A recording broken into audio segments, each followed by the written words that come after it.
Good morning. We are extremely pleased that you are here. It is nice to have an opportunity to visit. You are knowing what you are wanting. You are appreciating the contrast of your time and place. You are lying.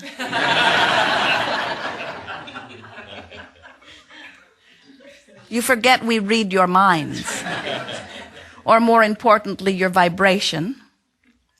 But you are willing to admit that contrast is a good thing because it causes you to focus. And focusing is creating. Yes, it is, Even more than what you move around with action. You are the creator of your experience, and you create through focusing your thought. So when you are pondering, you are creating. When you are imagining, you are creating. When you are remembering, you are creating. When you are pretending, whenever you are focusing, whether it is past or present or future, you are creating. To understand that creating is really a three-step process, that the contrast helps you to give birth to step one, which is the birthing of a desire. And so contrast helps you do that, doesn't it? Don't you always know more clearly that you want more money when you don't have enough? Or that you want to be well when you don't feel so well? Or that you want someone to play with when you feel lonely and have no one to play with? And so your desires are born out of the variety that you're living. And when that desire is realized within you, even before you speak it, you don't even have to speak it. A rocket of desire emanates from you because remember, you are vibrational beings. And you transmit your rocket, and your rocket precedes you into your future experience. We call it a pre-paving rocket. And source energy, who understands the nature of your creation, focuses upon that rocket too. And your future satisfaction, your future gratification, your future creation is worked upon and added to, and is beginning and is expanding and is yours. Not only does that rocket precede you, but it dovetails with every other rocket that you send off. So your future experience is constantly being formed by your now experience of identifying preference. So when something happens and you don't like it, you send out an automatic rocket of what you would prefer instead.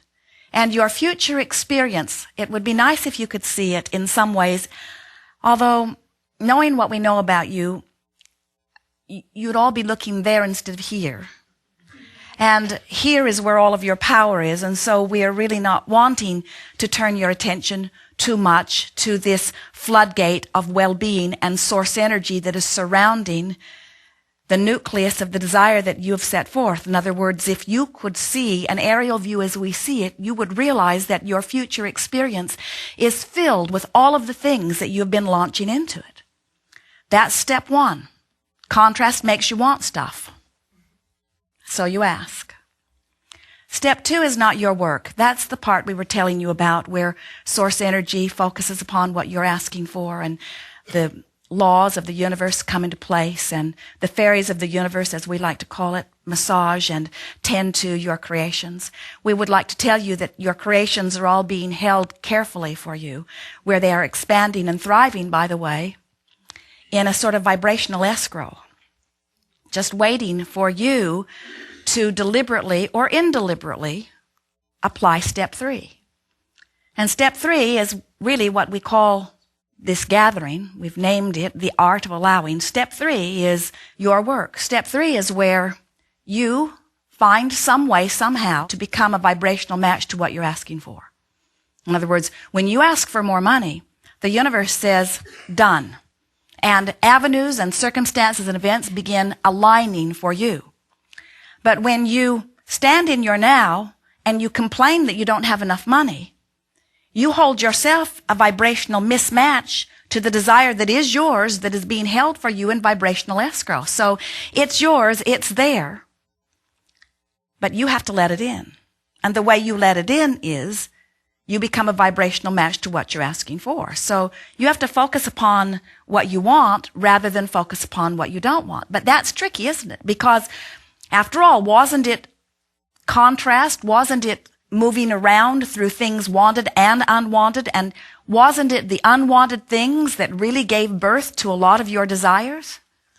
It was. In other words, it was living without something wanted. It was feeling the discomfort of having something wanted not happen that you launch and continue to launch. You clarify, you add amendment after amendment after amendment to your desires.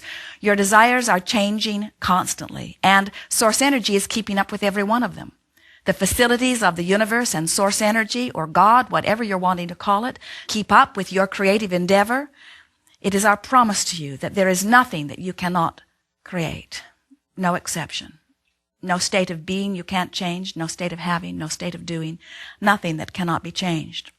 We would like you to catch a glimpse with us of your future experience, because it is full of all kinds of things that you've been asking for that you have not been letting in. So a gathering like this is really tailored toward helping you to find vibrational alignment with your source energy. And the way you find vibrational alignment with your source energy is by feeling your way there, by being aware of the emotional guidance system within you and realizing that because your source energy is pure positive energy, the heart of you is pure positive energy. You are liquid love. You are pure positive energy. You are resistant free. Do you get that? That there is allowing, which is full connection to who you are, and there is resistance or disallowing, and that on the allowing end it feels good, and on the disallowing end it feels not good. It's a tricky thing that many of you have done to each other, where somehow you've convinced yourself that if it feels good, it isn't. And if there's a lot of struggle and suffering in it, then it's virtuous and worthy. And we say, if it feels good, that means you are achieving vibrational alignment with the whole of that which you are. Negative emotion, that empty feeling of negative emotion, whether you call it fear or anger, the more severe it is, the emptier it feels. But can't you feel that it is the disallowing of who you really are that you are experiencing when you are in the midst of negative emotion? So we're not here to encourage you against negative emotion, because we think negative emotion is helpful any more than we would want you to put Novocaine in your fingers so you don't feel the hot stove. It is helpful to know what you are doing vibrationally.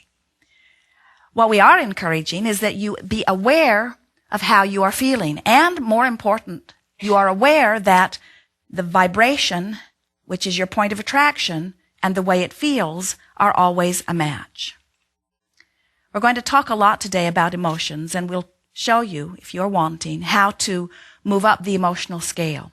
We want you to realize that you have the ability, no matter what's happening and no matter how you feel, to change the vibration. But it takes some focus, and most of all, it takes understanding what the work is.